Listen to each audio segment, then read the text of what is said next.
kitchen. Today I'm going to be showing you how to make a roulade, as it's called in France.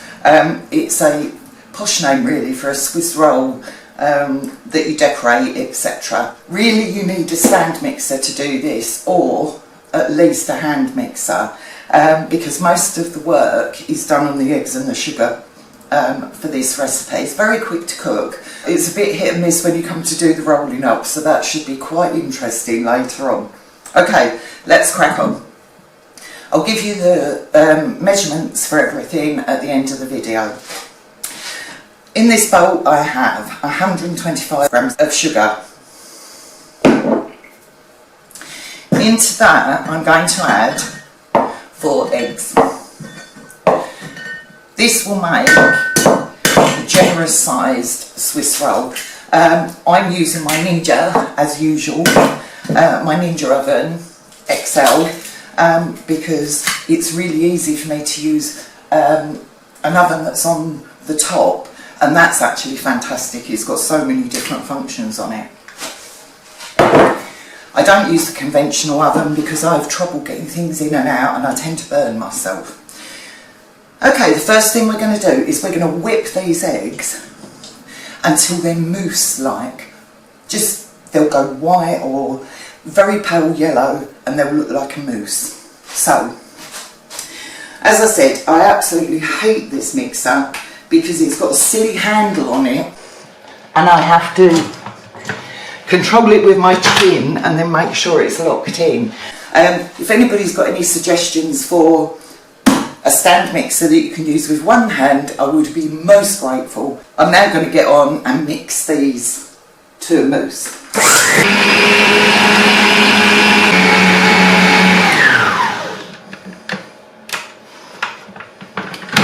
As you can see, this is really thick and mousse-like. So I'm just going to take the bowl out of here now.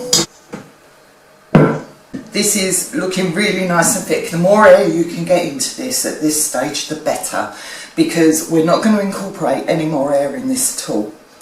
Okay, in this pan I have some parchment paper. Now I've gone slightly up the sides of this. That's just to help me get it out later, but that can cause problems and I'll show you why in a moment. Okay, so into our mix here I have 125 grams of oil. I'm just going to pour that in. I also have 125 grams of flour, into which I'm going to put 2 teaspoons of baking powder. Here I have 2 teaspoons of vanilla, which I'll put in as well. Now, what we need to do is fold all of this together. But what I need to do is to sift my flour.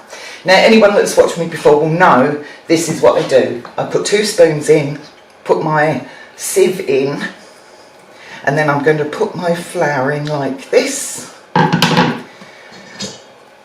Sieve it. There we go, make sure that's all done. Then I'll take out the spoon that I don't currently want, which is this one. Easy. Okay, we're now just literally going to fold this together. Bear in mind that at the bottom you've got your oil. Now you can use butter for this, but you would have to melt it. I find that for making the roulade, for making a Swiss roll, oil works better because for some reason the roll itself holds together better. It's got a very, very slight elasticity to it. So we're just going to be very gentle with this. We do not, you can see the vanilla rising here through this cake. Now, what we don't want to be doing is knocking out all that air we just put in there. Okay, so I'm done with this now. everything's incorporated into it. So I'm just going to put this to one side for a moment, because what I'm going to do is try and pour this. Now you can see how thick that is there. Look at it. Now I'm going to try and sort of spread it as evenly as I can into my bowl. Scrape down again. It's no good using my ice cream scoops for this job. It's not going to be any more useful. All I do is literally do this, pour, and get out what I can. If you've got two hands, again, you can just oh, there goes my spoon. You can very easily just get this out. One hand is a bit more complicated, but this is how I would do it, and I get as much as that out of there as I can. Now this is perfect for my Ninja tray, my deep Ninja tray, as you can see. What I need to do is make sure where I've got those sides of the paper, I don't fold, oh, there, nearly did it. Don't fold those under. In fact, I may trim those in a moment, because otherwise what's going to happen is when we turn this cake out, these are going to fold in and you're never going to get them from underneath your roll. Using a pair of scissors, I'm just going to trim that. If you can fit your paper better than I have, that's great. So, almost there. I'm just trying to do this without knocking it back in again. There we go. I'm not going to do that too much. Okay, I'm now going to cook this on 180 for just 10 minutes. That is it. Just until it's nice and springy and light to the touch. Okay, so my cake is ready. It's very, very good. I have a wire rack here, and I have a clean tea towel that I'm going to pass over the top of that. Need to work fairly quickly here because I don't want this to get too cold. Now I'm going to liberally cover my tea towel, which we'll wash again, clearly, with icing sugar. That's the first part. I'm then just going to make sure I've gone round the edges of my cake, because I don't want anything sticking at this point. Right, you can see where I've got those folds there. They shouldn't be a problem so long as they're not too big. If they get too big, no, that's fine. If they get too big, you need to sort of take these off at some point. Okay, so what we're going to do now, and fingers crossed we're all going to be all right, is I'm going to hold this bit of paper here because I don't want that one going underneath, and I'm going to pick up my pan, put it to the edge of my wire rack, and then I'm going to pray and tip. There we go. So I now need to take this off. I hope to God it's come out. Oh, there we go. Now I'm not going to move this. What I am going to do is move the tea towel if I need to, just to get it underneath on that rack properly. That is brilliant. Now I'm going to leave that to cool down once I've got this paper off. Now be very, very careful around these edges, because if you've got any that's folded under, you need to take those out first, or it's just going to pull your cake to shreds. So I'm just going to make sure I've got all of those edges out. Now this is what I was saying about, this is a bit of a dangerous one to be doing online. I'm not going to edit this at all, this part. What I'm going to do is leave it and show you how I do it with one hand. Now, You want patience. You're going to ease this off. Ease it. Do not force it at all. We do not want to break this.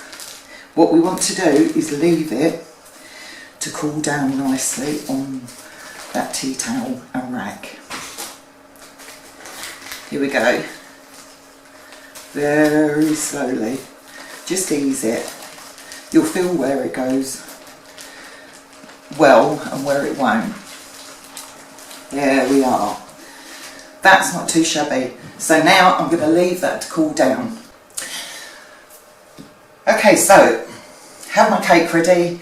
What I need to do now is make the filling for this. Now, because I've used vanilla, I'm going to go with vanilla for the filling.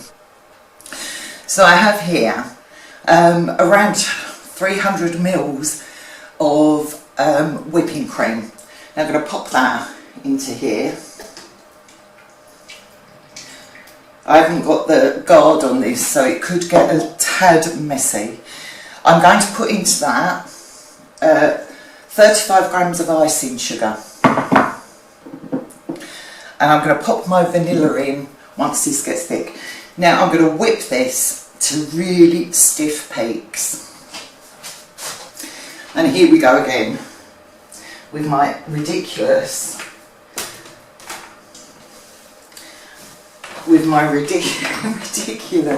stand mixer.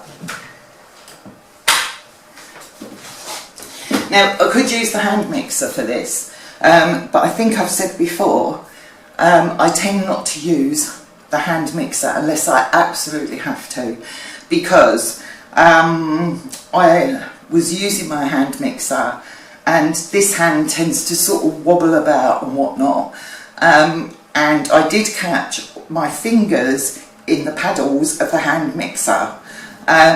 Needless to say, I completely destroyed the hand mixer, and I have since bought another one, but I really don't like using it. I caused all sorts of problems, broke fingers, not good. So, stand mixer if you've got one, it's safer.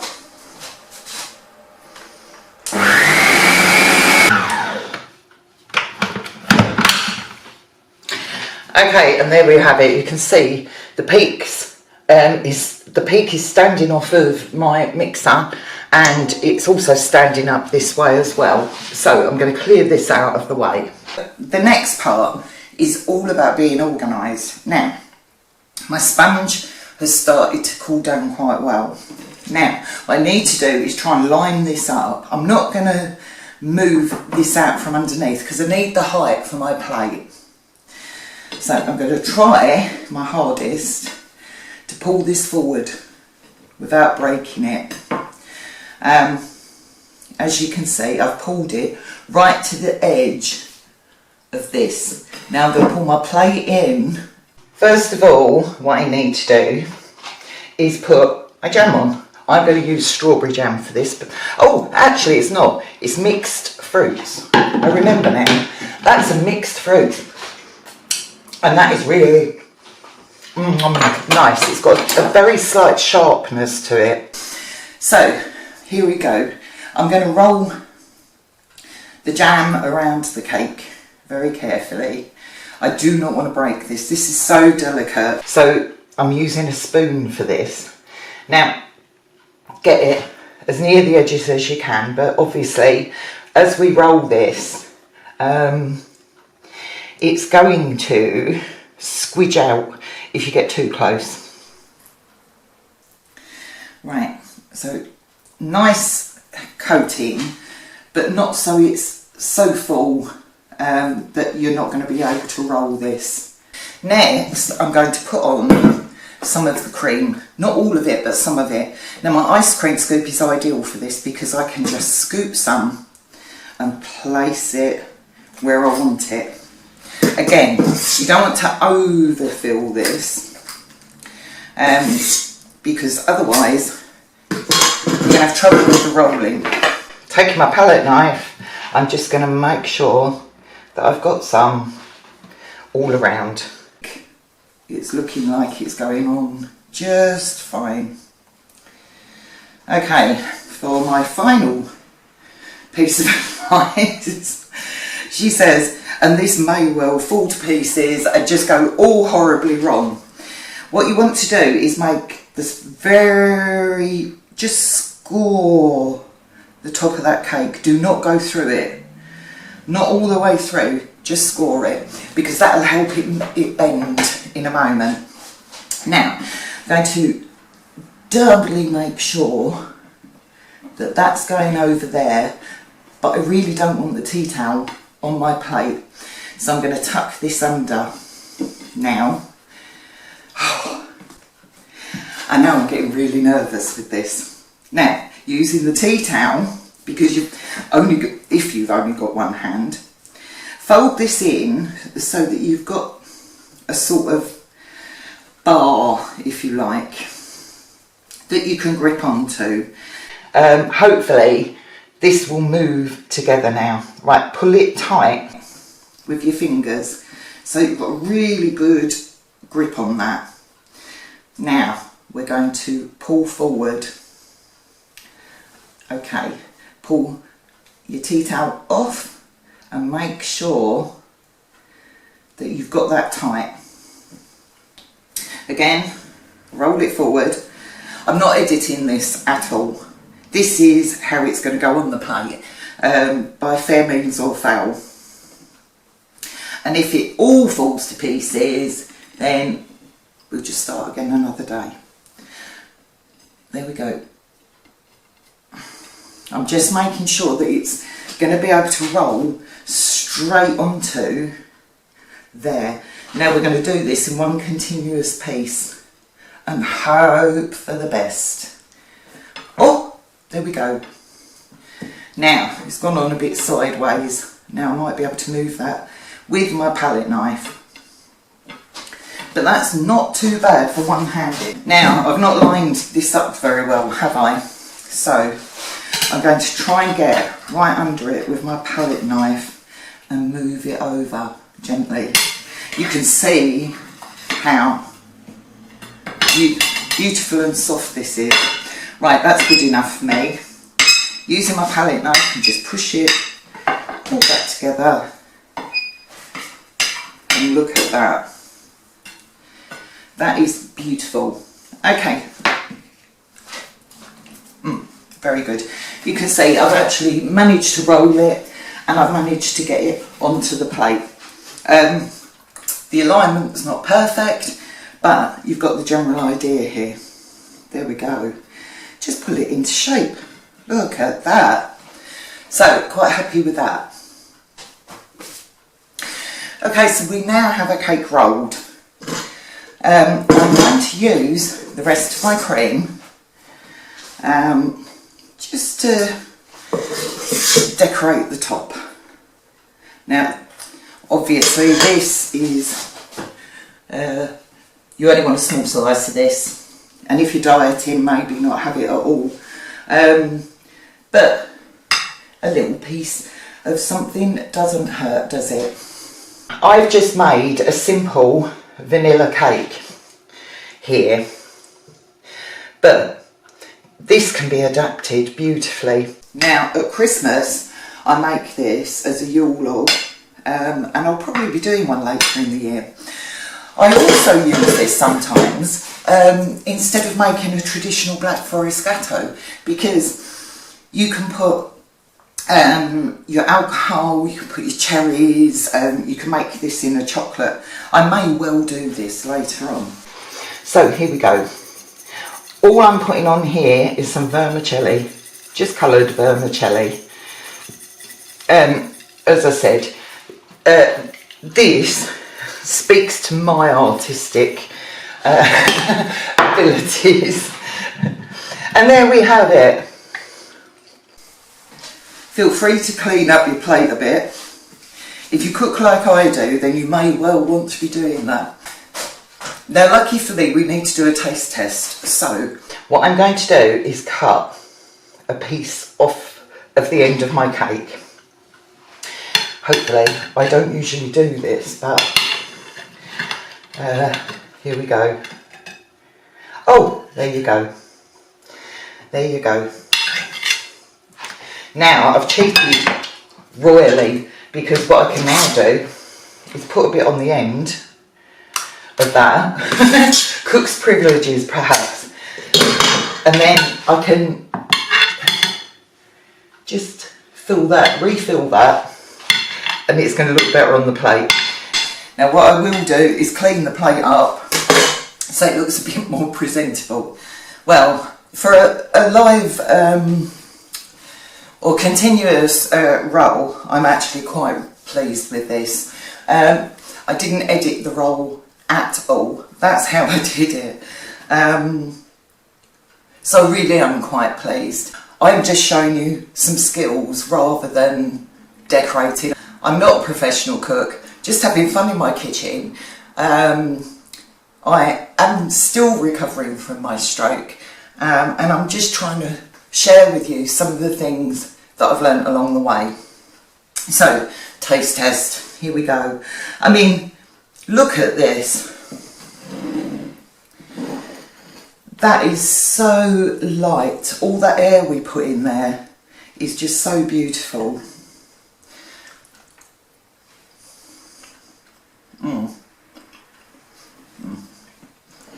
Now that is nice. If it wasn't, I would tell you, I promise. But this, it's been tried and tested. I've been making this for years and years and years and years. When I had two hands, obviously that was so much easier to do.